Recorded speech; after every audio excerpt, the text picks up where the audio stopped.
नमस्कार प्यारे साथियों, मैं विशाल गौतम ऑन टू सरकारी नौकरी चैनल पर आपका पुनः स्वागत करता हूं, जिसमें हम आप आज हिस्ट्री के बारे में इंट्रोडक्शन के बारे में हम आपको जानकारी देंगे। जिसमें हम जानेंगे कि एसएससी जीडी के लिए कौन से सिलेबस के तौर पर हिस्ट्री में कौन से चैप्टर वाइज हम किन चीज़ों को पढ़ सकते हैं और कौन से हमारे पेपर के दृष्टि से महत्वपूर्ण हैं, तो उन्हीं के बारे में हम आज चर्चा करेंगे। लेकिन इससे पहले बात करते हैं जो हमने जीडी के लिए जो 5 तारीख के बाद नोटिफिकेशन जारी होगा, जो नोटिफिकेशन 5 तारीख में जारी होगा, उसके दौरान हमने शौर्य बैच स्टार्ट किया है, जो बिल्कुल फ्री ऑफ कॉस्ट है, जो आपको बेहद आसान भाषा में आपको पढ़ाने का काम करेंगे। जो हमारे टीचर्स हैं वो आपको बेहद आसान भाषा में आपको जीडी के जीडी को तैयारी कराने में महत्वपूर्ण सहयोग करेंगे, जिसमें हम आप शौर्य बैच लाए हैं। इसी के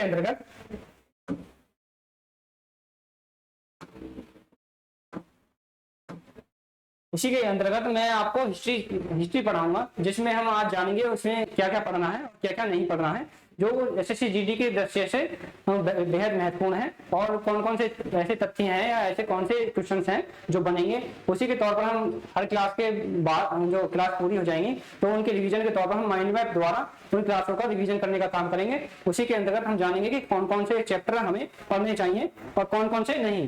तो इसी के अंतर्गत जो जीडी में क्वेश्चन जो हमारे इतिहास का चैप्टर है, जो जैसे कि पहला हुआ सिंधु घाटी सभ्यता, जिसमें हम जानेंगे कि सिंधु घाटी सभ्यता के बारे में जानेंगे, उसमें क्या क्या है, क्या पढ़ने के लिए है, वास्तुकला, उसकी जन विकास प्रणाली या फिर उसकी नगरीय व्यवस्था जो कैसी थी उसके बारे में जानेंगे। जिसमें हम शहरीकरण और उसकी वास्तुकला, यानी शहर किस प्रकार बना हुआ था, तो वो किस बेस पर बना हुआ था या उसकी वास्तुकला कैसी थी, जो उसके निर्माण पद्धति वो कैसी थी, उसकी अर्थव्यवस्था के बारे में जानेंगे कि वहाँ के लोग किस प्रकार का व्यापार करते थे या क्या अपने जीवन को व्यवहार में लाने के लिए वो क्या करते थे, क्या व्यापार करते थे। तो उसी के दौरान सामाजिक और धार्मिक जीवन के बारे में जानेंगे। जो सिंधु घाटी सभ्यता के लोग थे उनके धार्मिक जीवन के बारे में भी जानने का हम किसमें करेंगे, सिंधु घाटी सभ्यता में। उसी के दौरान हम बात करेंगे वैदिक काल।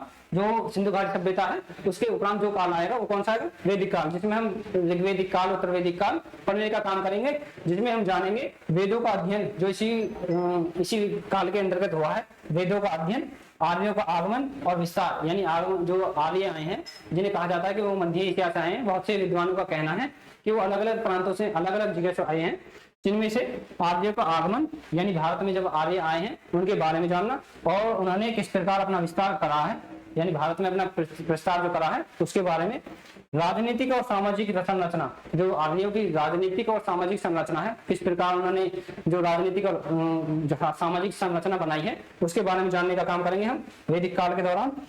और महाजनपद, जो 16 महाजनपद हैं, जो महत्वपूर्ण इकाइयां हैं, केंद्रों की महत्वपूर्ण इकाइयां, जो 16 महाजनपद हैं, उनके बारे में, उनकी राजधानियों के बारे में जानने का हम किसमें काम करेंगे, 16 महाजनपदों में, उनकी 16 महाजनपदों के विवरण के बारे में, उनकी राजधानी के बारे में, कौन से महाजनपद थे, उनकी राजधानी क्या थी, और कौन सा सबसे प्रबुद्ध या सबसे शक्तिशाली मगर कौन सा जनपद था, उसी के बारे में। राजनीतिक और सामाजिक, जो इसमें राजनीतिक और सामाजिक के तौर पर 16 महाजनपदों के बारे में हम जानने का काम करेंगे। महाजनपदों, इनकी परिस्थिति के बारे में जानेंगे। जो 16 महाजनपद थे उनकी परिस्थिति क्या थी, उनकी अर्थव्यवस्था का और संस्कृति का केंद्र क्या था, और उनके बारे में अन्य जो बातें हैं, जैसे कि, और जो 16 महाजनपदों में उनके राजा हैं, बहुत से राजा हैं जो ऐसे हैं जिनके जो प्रतापी राजा हैं। जैसे मौर्य साम्राज्य में हो तो हम मौर्य साम्राज्य जो पढ़ेंगे उसमें हम चंद्रगुप्त मौर्य और बिंदुसार, और उसके उपरांत अशोक का शासन और धार्मिक। अशोक का शासन, यानी अशोक जब शासन करता है तो कलिंग के युद्ध के दौरान बुद्ध धर्म अपनाता है, उसके बारे में जानने का काम करेंगे, किस प्रकार उसने अपने 99 भाइयों को मारकर शासन ग्रहण किया। उसी के उपरांत चंद्रगुप्त और बिंदुसार के बारे में जानेंगे, उनकी नीतियों के बारे में जानेंगे। मौर्य काल का जो प्रशासन था, किस प्रकार के वहां के लोग प्रशासन करते थे, और उसकी अर्थव्यवस्था, यानी उसके अर्थव्यवस्था का आधार क्या था, उसके बारे में हम किसमें जानेंगे, मौर्य साम्राज्य में उनकी अर्थव्यवस्था के बारे में जानेंगे। उसी के उपरांत हम जानेंगे गुप्त साम्राज्य, उसी के उपरांत हम पढ़ेंगे क्या, गुप्त साम्राज्य, जिसमें हम गुप्त वंश का किस प्रकार उदय हुआ और उसका पतन किस प्रकार हुआ, यानी विनाश या विध्वंस किस प्रकार हुआ, तो उसके बारे में हम इसी में जानेंगे। सम्राटों के कार्यकाल, यानी उनकी जो कार्यकाल तिथि है कि वो इस वर्ष से लेकर ईस्वी से लेकर इतने तक, उनकी उपाधियों के बारे में, उनकी उपाधि जो उपाधि धारण की है उनके बारे में। गुप्त काल की संस्कृति और विज्ञान, गुप्त काल की संस्कृति और विज्ञान, गुप्त काल जो संस्कृति है वो किस प्रकार की संस्कृति पर आधारित थी और उनके विज्ञान के आधारित उसके बारे में भी पढ़ने का काम किसमें करेंगे, गुप्त साम्राज्य में।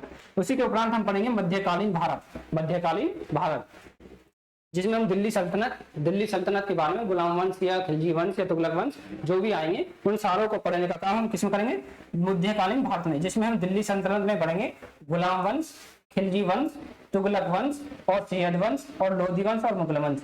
किस प्रकार हम देखेंगे कि कुतुबुद्दीन ऐबक है वो किस प्रकार गुलाम वंश की नींव रखता है और उसके उपरांत इल्तुतमिश अन्य शासक जो शासक होंगे वो इसी के दौरान आएंगे, उन्हीं को हम बेहद आसान तरीके से और माइंड मैप के द्वारा पढ़ने का काम करेंगे, जिसमें आप देखेंगे कि आपको बेहद आनंद के साथ ये परीक्षा की दृष्टि से महत्वपूर्ण होने वाले हैं, परीक्षा की दृष्टि से बहुत ही महत्वपूर्ण होने वाले हैं। जिसमें हम अगला जो हमारा चैप्टर होगा वो क्या होगा, मुगल साम्राज्य। मुगल साम्राज्य में हम क्या पढ़ना होगा, बाबर और हुमायूं के बारे में, बाबर और हुमायूं के उनके द्वारा क्या युद्ध लड़े गए, किस क्या उपाधियां हैं या उनकी उपलब्धि क्या क्या है, और हुमायूं के बारे में, अकबर और जहांगीर के बारे में, शाहजहां और औरंगजेब के बारे में कि उन्होंने उनके वास्तुकला के बारे में या मुगल काल की वास्तुकला चित्रकला की कौन सी सबसे ज्यादा प्रविष्ट रही, तो उसी के बारे में हम जानने का मुगल काल में काम करेंगे। फिर आता है उसके बाद मराठा साम्राज्य, जिस प्रकार मराठा साम्राज्य जो था वो उसके बारे में जानेंगे। शिवाजी और उनके उत्तराधिकारी जो शिवाजी थे मराठा साम्राज्य की नींव डालते हैं, उन्हीं के द्वारा जो उनके उत्तरदायी हैं या उत्तराधिकारी हैं उनके बारे में जानेंगे। मराठा साम्राज्य का विस्तार और पतन, यानी विस्तार और पतन, जो मराठा साम्राज्य का विस्तार है किस प्रकार विस्तार हुआ, किस प्रकार उसका पतन हुआ, तो उसी के बारे में हम जानेंगे। मराठा संस्कृति और प्रशासन, मराठाओं की संस्कृति किस प्रकार थी और उनकी प्रशासन किस प्रकार का था, इसी में जानेंगे। फिर आता है हमारा आधुनिक भारत। मोस्टली ज्यादा क्वेश्चन बनते हैं वो कहां से बनते हैं, हमारे आधुनिक भारत से। तो इसी के तौर पर हम सर्वप्रथम जो पढ़ाने का काम करेंगे आधुनिक भारत को स्टार्ट करेंगे इसी के तौर पर, जिसमें से ज्यादातर क्वेश्चन अगर आपने देखे होंगे किसी भी परीक्षा की दृष्टि से तो ज्यादातर क्वेश्चन हमें आधुनिक भारत से ही देखने को मिलते हैं, आधुनिक भारत से ही देखने को मिलते हैं।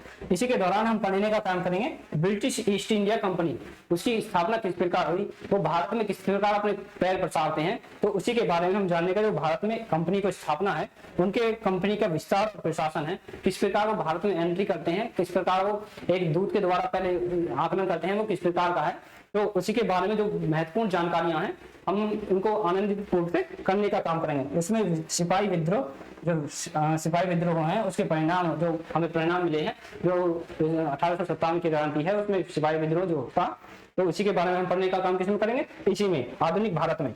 और इसी के अंतर्गत भारत के राष्ट्रीय आंदोलन जो थे हुए आधुनिक भारत के दौरान, भारत में जो राष्ट्रीय आंदोलन हुए, आंदोलन की बात करें अगर, जो राष्ट्रीय आंदोलन थे जैसे स्वदेशी आंदोलन, असहयोग आंदोलन और सविनय अवज्ञा आंदोलन और भारत छोड़ो आंदोलन जैसे जो महत्वपूर्ण आंदोलन थे उनको हम पढ़ेंगे। आजाद हिंद फौज जो नेताजी द्वारा, मेजर सुभाष चंद्र बोस द्वारा जो आजाद हिंद फौज की नींव रखी सुभाष चंद्र बोस जी के द्वारा, तो इसी में फिर इसी के उपरांत हम पढ़ेंगे विश्व का इतिहास। विश्व के इतिहास से 2-4 क्वेश्चन ऐसे होते हैं कि पूछ लिए ही जाते हैं, जैसे कि फ्रांस की क्रांति हुई या फिर इंग्लैंड की क्रांति हुई, उसमें प्राचीन सभ्यताओं के बारे में पूछा जा सकता है कि मेसोपोटामिया की सभ्यता या फिर मिस्र की सभ्यता किसके समकालीन थी या किसके कौन से ऐसी सभ्यता थी जिसके समकालीन थी। तो मिस्र की सभ्यता के बारे में, यूनान और रोम की सभ्यताओं के बारे में हम पढ़ने का काम करेंगे, जिसमें प्राचीन सभ्यताएं जो विश्व के इतिहास के बारे में हमें जानने का अनुभव होगा। उसके योगदान है, उनकी उपलब्धियां हैं, जो प्राचीन सभ्यताएं थी उनके योगदान और उनकी उपलब्धियों के बारे में हम पढ़ेंगे। विश्व युद्ध जो विश्व युद्ध हुए हैं उनके बारे में जानेंगे। प्रथम विश्व युद्ध कब हुआ, द्वितीय विश्व युद्ध कब हुआ, तो उनके परिणाम क्या थे और उनके विश्व युद्ध होने के कारण क्या थे, तो उन्हीं के बारे में हम जानेंगे अगली क्लासों में। जो क्लास हम निरंतर आपको देते रहेंगे, जो हम क्लास आपको देते रहेंगे, उनके जो विश्व युद्ध है उनके परिणाम क्या पढ़ना है, उनके परिणाम और कारण, किस कारण वजह से युद्ध हुई और किस कारण से उनके परिणाम मिले, कि क्या प्रभाव पड़ा उसके युद्धों का विश्व भर पर। उसके बाद पढ़ेंगे रूसी क्रांति और चीनी क्रांति। जो रूसी क्रांति है, रूस की क्रांति हुई है, जो चीन की क्रांति है जो है वो, उनके बारे में हम जानेंगे कि उनके क्या कारण थे होने के और क्या परिणाम हुए जो उनके होने के बाद, जो क्रांतियों के होने के बाद उनके प्रभाव और महत्व, यानी उन्होंने क्या, रूस की क्रांति और चीन की क्रांति ने क्या प्रभाव डाला उनके जीवन पर, तो उनके प्रभाव और उनके महत्व जानने हैं। फिर आती है हमारी भारतीय संस्कृति। भारतीय संस्कृति में हम क्या पढ़ेंगे, भारतीय कला और वास्तुकला। वास्तुकला है भारतीय कला जो चित्रकारी है, उसी प्रकार वास्तुकला, जिस प्रकार ताजमहल जो है एक वास्तुकला का महत्वपूर्ण उदाहरण कह सकते हैं, बेहद बेहतरीन उदाहरण। प्राचीन और मध्यकालीन कला, प्राचीन में गठित कलाएं हैं उनके बारे में जानेंगे। मुगल साम्राज्य है, जो मुगल साम्राज्य और मराठा के टाइम पीरियड में जो कला गठित हुई उनके बारे में जानेंगे। भारतीय साहित्य जिसमें वेद, उपनिषद और पुराणों के बारे में जानेंगे। इसके बाद संस्कृति, हिंदी, जो संस्कृति है हिंदी है और अन्य भाषाओं का ज्ञान जो इसी के उपलक्ष्य हम आपको देंगे।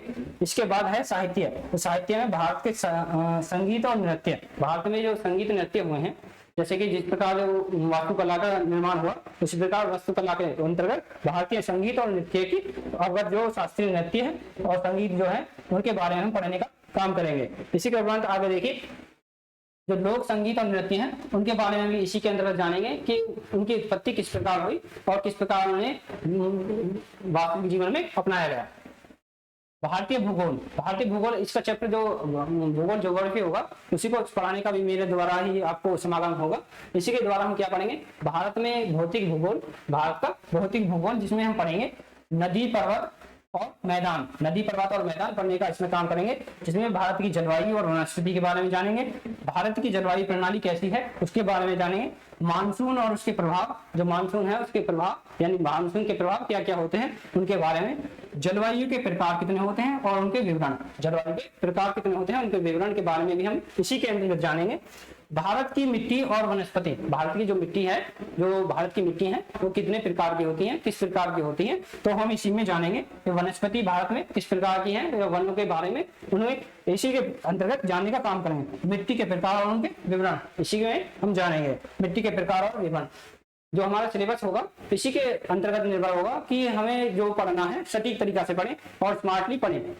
अगर आपने देखा होगा कि अगर आप एक दिशा में पढ़ते जाएं, मान लो आपने एक किताब ली, कोई भी किताब जिसमें आप पढ़ते जा रहे हैं, निरंतर पढ़ते जा रहे हैं, लेकिन उसका कोई ऐसा महत्व नहीं है कि आप उसमें देख पा रहे हैं कि हमें एक सटीक तरीके से जानकारी नहीं प्राप्त होती, लेकिन हम उसको एक सटीक आपके लिए सारे जो ऐतिहासिक हुए हैं जो पढ़ा दी गई है किताबें हैं उनसे ढूंढ कर आपके लिए क्वेश्चन रहेंगे जो प्रीवियस के दौरान करा दिए गए हैं कमीशन द्वारा, तो हम उन्हीं को इसके द्वारा कराने का काम करें। लेकिन हर क्लास के जब खत्म हो जाएगी तो उसी के अंतर्गत हम 10-5 क्वेश्चन ऐसे हैं जो लगाने के लिए उन पर लगाने के लिए आपको तत्पर रहे गए हैं।